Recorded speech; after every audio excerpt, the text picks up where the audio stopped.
What's going on, YouTube? This is my Bills at Dolphins, 1 p.m. on Fox preview game. It is Sunday. I'm a little late again, but like I said, work is a lot of hours. I'm going to get into the injury report. The Bills questionable is Gabriel Davis, wide receiver, Star Lutelli. I think he's like a defensive lineman. And then Ife Obada, they're all questionable. I'm not too sure what positions those guys play. It didn't say. But Stephon Diggs, Emmanuel Sanders, and Hyde, they're all playing with some type of leg injury, it looks like. Hyde's playing with a neck injury. And then Diggs has a foot, and so does Sanders has a foot injury. So, but they're not listed as questionable, so they're probably going to play. But that might be a key factor into this game. You have to think Stephon Diggs is a pretty fast receiver, and so is Emmanuel Sanders. And if one of their feet is messed up, they're not going to be able to have that full speed. You know what I'm saying? So that might play a key factor. I'm going to get into the weather. I think it's supposed to be like 95 degrees, and the humidity is like just as equal. So we need to take advantage of that. And the thing about the Dolphins, and it sounds cheap, but they put them on the opposite side of the field in the sun. So these guys are going to have like these tarp things hanging over their head. That's what the Dolphins are going to have to do. I mean, I loved it when they played Pittsburgh a few years back. Dude, they're like pigs, man, like sweating and getting gassed out. I think, what was that linebacker's name? I think it was a linebacker for the Steelers a few years back. Jay Ajayi ran like 200 yards on the Steelers, and he was puking in the end zone. So it's going to be rough. I mean, the weather's going to play a factor. No, people don't realize that, but you go down to Miami in this heat, and you're from the north, and you're playing a sport like football, it's going to take a toll on you. It's going to take a toll on you, especially when you're sitting in the sun. You're baking. For the Finns, their injury report is actually looking relatively good. Preston Williams is back. The only person that it looks like is not playing is Will Fuller, and that's due to a family issue. And from my understanding, I think it's a mom has COVID or something, but I'm not going to touch on that subject. It's none of my business. But prayers to him and his family. Hopefully we get him back, though. I'd like to see him play in a Dolphins uniform. I'm just going to drop into the keys of victory. Defensive side, I'm just going to throw it out here right now. The Steelers and the Chiefs gave the blueprints. The Chiefs and the Steelers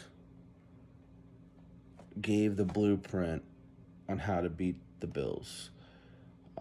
Play zone. Don't play man. Because if you play man, listen, as much as I hate the Bills, they probably have a top 5 receiving core. Miami has a top 10 with Devontae Parker. Healthy, I'd like to see them healthy and no family issues. They might be up there, Buffalo and the Chiefs and the Browns. But the Bills have a top 5 receiving core, and they have speed with Gabriel Davis and Emmanuel Sanders. I don't want to say Stephon Diggs is a very fast receiver. I mean, he's more of a go up and jump ball like a Devontae Parker type guy. He just does it better. But play zone. And because if you play man, you're going to get beat over the top. If you play zone, you have different individuals playing zone, and they could cut them off. You know what I'm saying? They could cut Stephon Diggs off. I don't think Stephon Diggs is going to be a big factor. He's not going to go off and have 100 yards like he did last year. And plus, Byron Jones, if he does not get hurt, for Christ's sake, in the first quarter, whoever he's playing, they're not going to go off. My biggest concern is either Nick Needham or Justin Coleman on Cole Beasley. That's my concern. I didn't see Justin Coleman play last week. and it might not even be Justin Coleman. I think Nick Needham actually beat out Justin Coleman, so it's going to be Nick Needham and Cole Beasley, and that's going to be the matchup that we need to watch. Like another Bills channel said, I mean, Howard's going to pretty much lock down Diggs, which I do not know why he wasn't on him last year. I have no idea. And then Byron Jones is probably going to lock down Sanders or whoever else is out there. I don't know if Sanders is a full-time number 2 or if he's a rotation guy. Second, we got to stop the run. Raekwon Davis is out, so it's going to be harder. But John Jenkins is going to have to step it up, along with the other defensive lineman, Christian Wilkins. We got to stop the run. If we can stop the run and force Josh Allen to beat us playing zone, then we can easily win this game.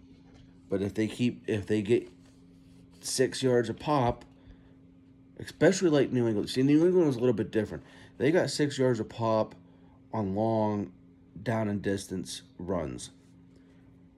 This game is going to be a high-scoring game, which I'll get to that on the offensive side here in a minute. This is going to be a high-scoring game. So the Bills are going to be doing draw plays and end arounds and counters and things like that. And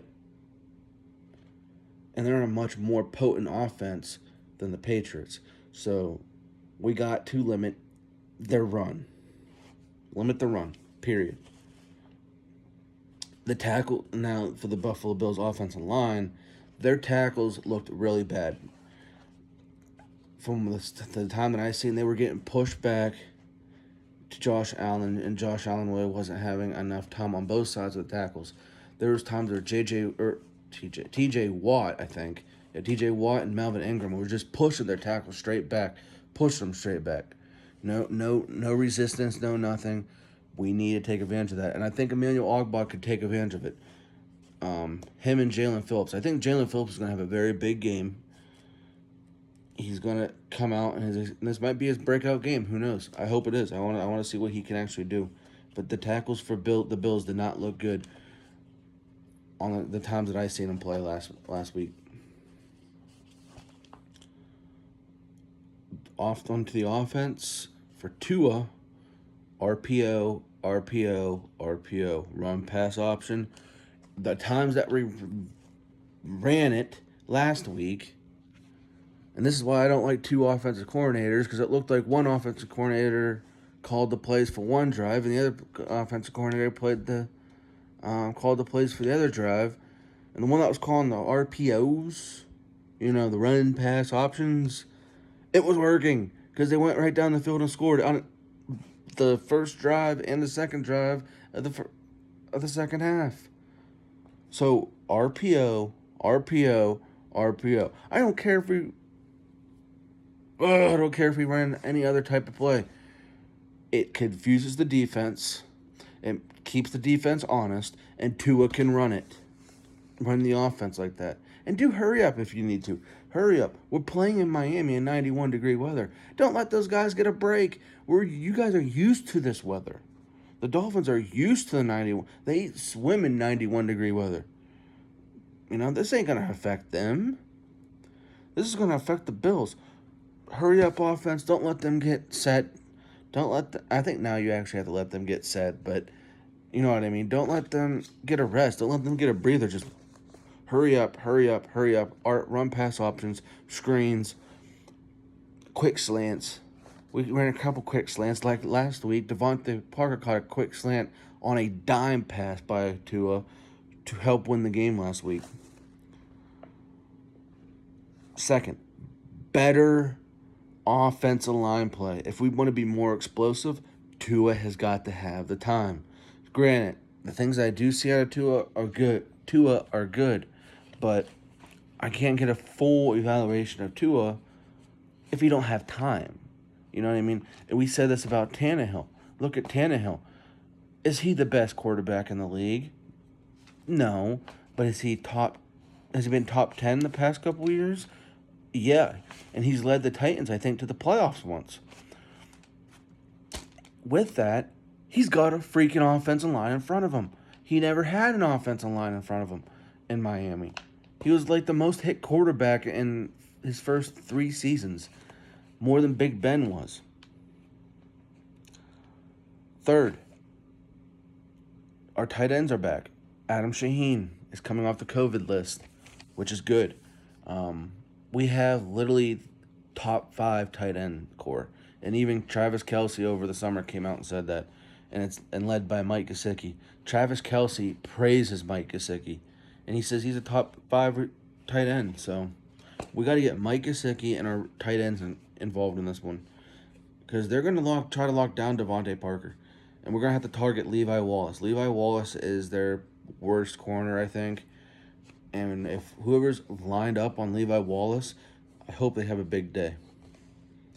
And then third, Malcolm Brown played the Bills. I think it was last year, and he torched them. So we got to get that same type of play out of Malcolm Brown, our running back, and run it down their throats again. If we do not do hurry up, just keep running the ball down their throats. Eventually, we're going to get big plays. Can't walk away or look away from plays that don't work early on, because later on in the game when they're tired and don't have much left because of the heat, those run plays are going to work because they're too tired to even tackle. You know what I mean? And then we got to capitalize on the Bills' red zone efficiency. They did not look good against Pittsburgh. 9 field goals inside the 25 or around the 25 versus Pitt. So, my final prediction, I think the Dolphins are going to be a lot more aggressive this week. Last week, like I said, you have Brian Flores and Bill Belichick, who pretty much know each other, and pretty much knows what each other's going to call. So I think that's why that game was such a boring and low-scoring game. I think this is going to be a little bit more different. I think Flores is going to be a lot more aggressive.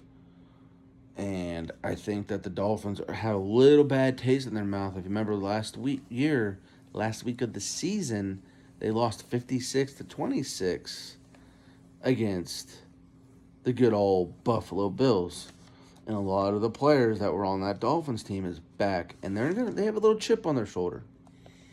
But I think the Dolphins are going to come away with this one. I think that they're 1-0 in the division, they're 1-0 record,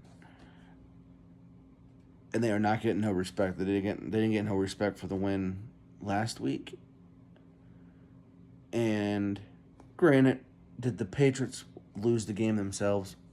Yeah, you can make that argument. But the Dolphins won, and they made the plays to win.